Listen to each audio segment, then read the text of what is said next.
Hi అండి. మీరు చాలామందికి సహాయం చేసే ఉంటారు. వాళ్ళ రియాక్షన్స్‌లో వచ్చే మార్పులు గతానికి, ఇప్పటికి డిఫరెన్స్ మీరు గమనిస్తున్నారా?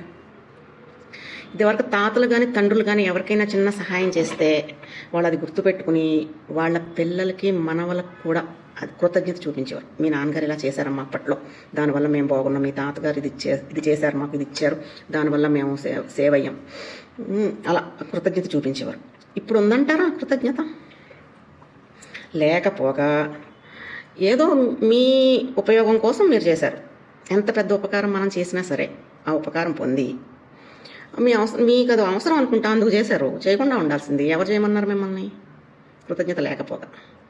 కృతజ్ఞత ఆశించకూడదు, కానీ ఈ నెగిటివ్ వచ్చేటప్పటికి తీసుకోలేకపోతున్నారు చాలామంది.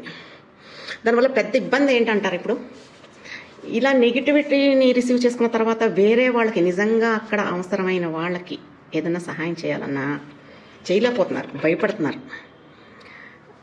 ఒక అభినందన దొరికితే మీరు చేశారు, థ్యాంక్స్ అని చెప్తే ఇంకొక 10 మందికి చేసే శక్తి యువతల వాడికి వస్తుంది.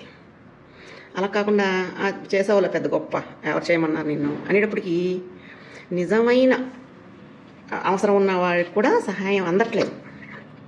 చిన్న చిన్న సహాయాలే ఇవి కూడా. కృతజ్ఞత అనే పదం రాను రాను కనుమరుగైపోతుందేమో. కొన్ని పదాలు కృతజ్ఞత, ఆ తర్వాత విశ్వాసం అంటారు. కొంతమంది ఎంత చేసినా విశ్వాసం లేదు వీళ్ళకంటారు.